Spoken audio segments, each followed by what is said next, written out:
Você pode até estar temendo o que vem pela frente.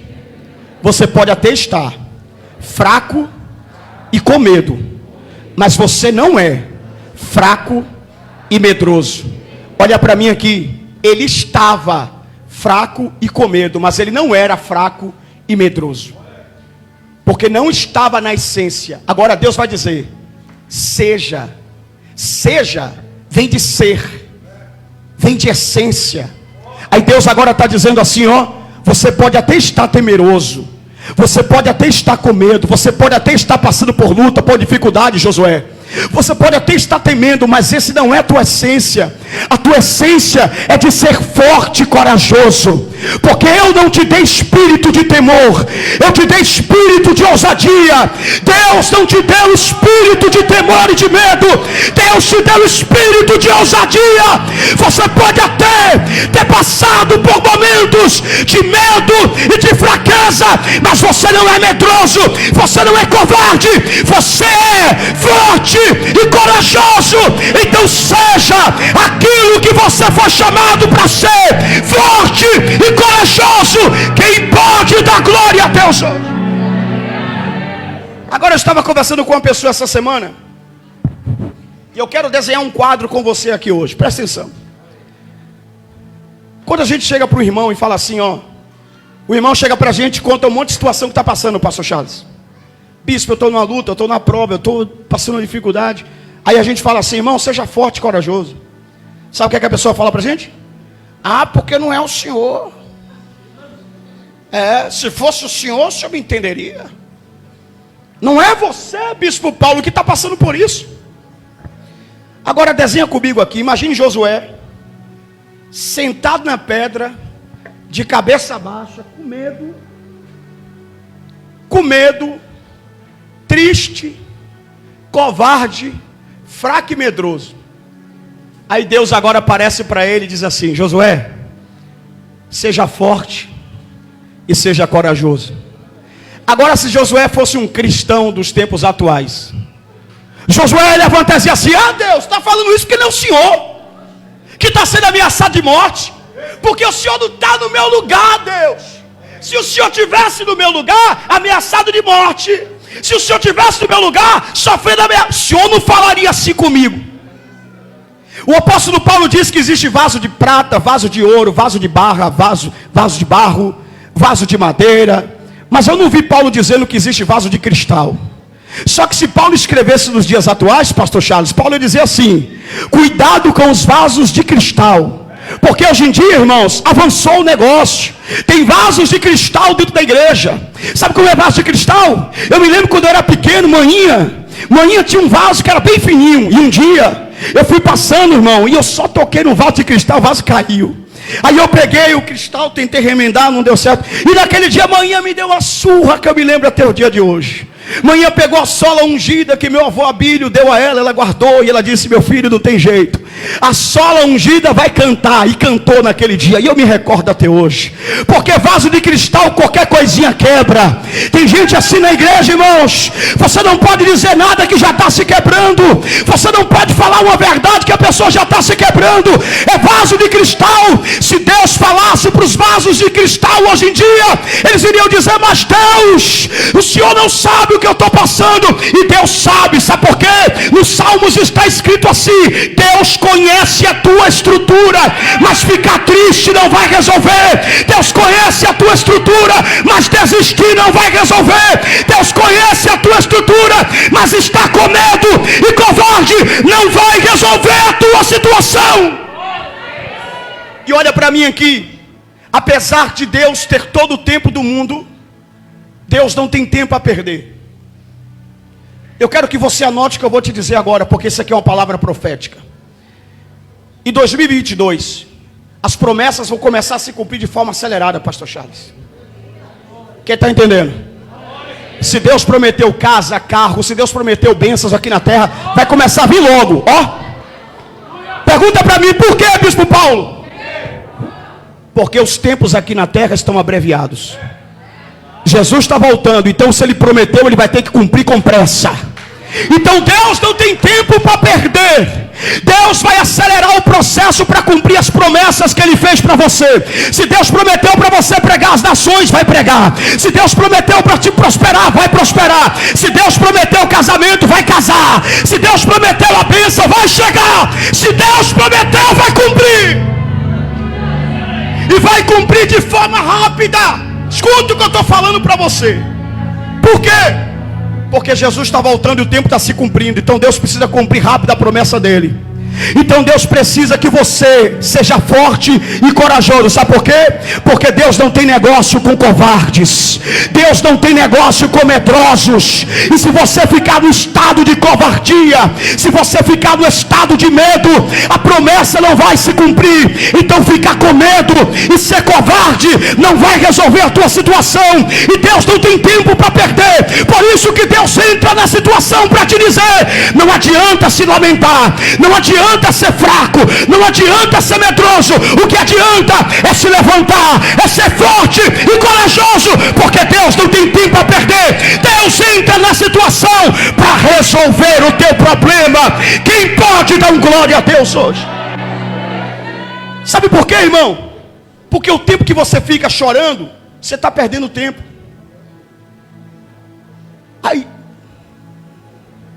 já dizia o louvor: tá chorando porque... Como é? Pega o microfone aí, mano. Se você... E o quê? Que cura. E o que mais? E o quê? Vamos lá. Isso. Que Ele está cuidando. Lembrar de todo. Canta. Que mais?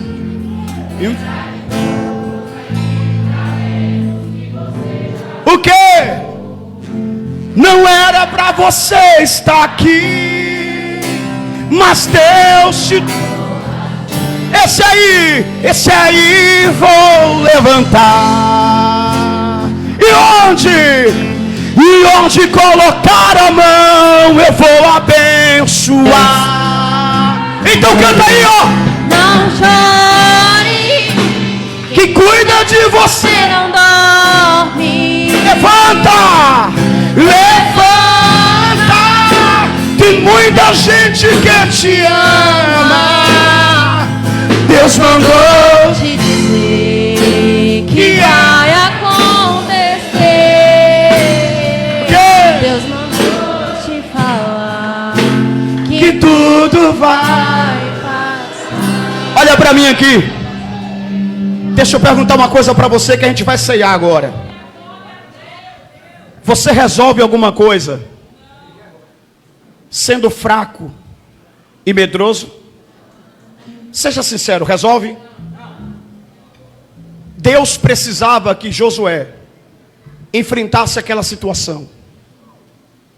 Porque se Josué fosse fraco e medroso, ele não iria vencer. Você sabia que existem demônios que se alimentam do medo e da fraqueza dos seres humanos? Eu me lembro que no início do mês, do ano, quer dizer, eu fiquei 3 dias no monte. Eu vou agora em janeiro novamente ficar 3 dias no monte. E esses 3 dias que eu fiquei no monte, eu sofri um ataque espiritual muito grande.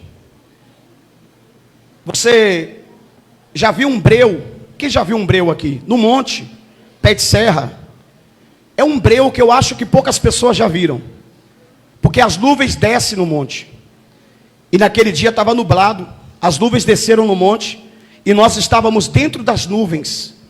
Então não tinha como ver. Nem um vagalume conseguia ver. Nem a luz de um vagalume não conseguia ver. Um breu total. Eu estava dentro da barraca. E bateu um desespero, um pânico. E eu falei, o que é que eu vou fazer agora? E dentro daquele breu, eu vi vultos pretos que passavam.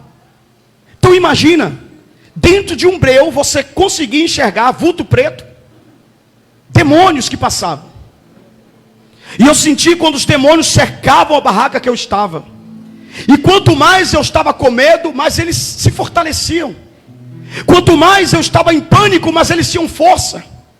E então eu falei: Espírito Santo, o que eu faço agora? A vontade era abrir a barraca e sair correndo. Mas quando eu abri a barraca, eu não conseguia enxergar nada.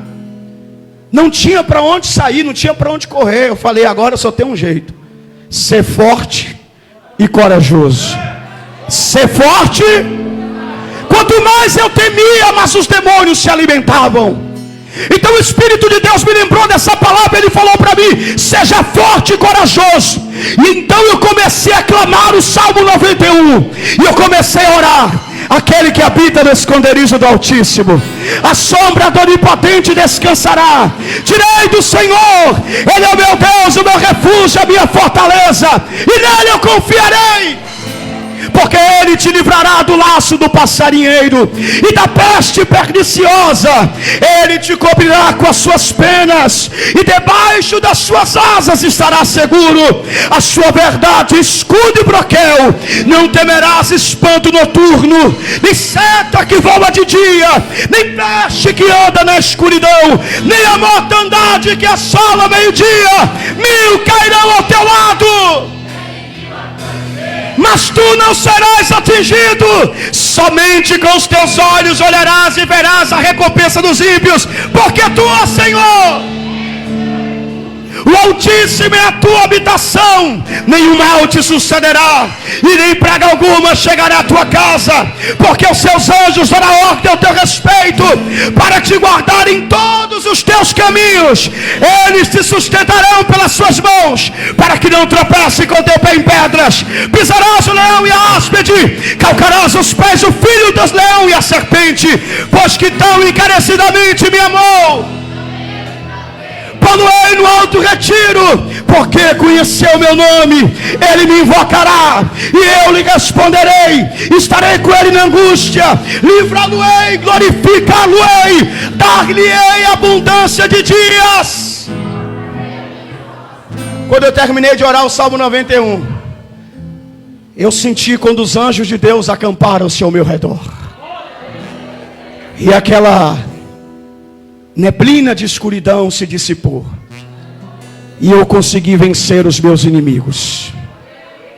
2022 você vai vencer, mas se você for forte e o quê? Grave essa palavra. Você vai vencer, mas você tem que ser forte. Forte. Todo mundo, forte. Forte. Eu falo e você responde: forte! Fique de pé essa noite em nome do Senhor Jesus.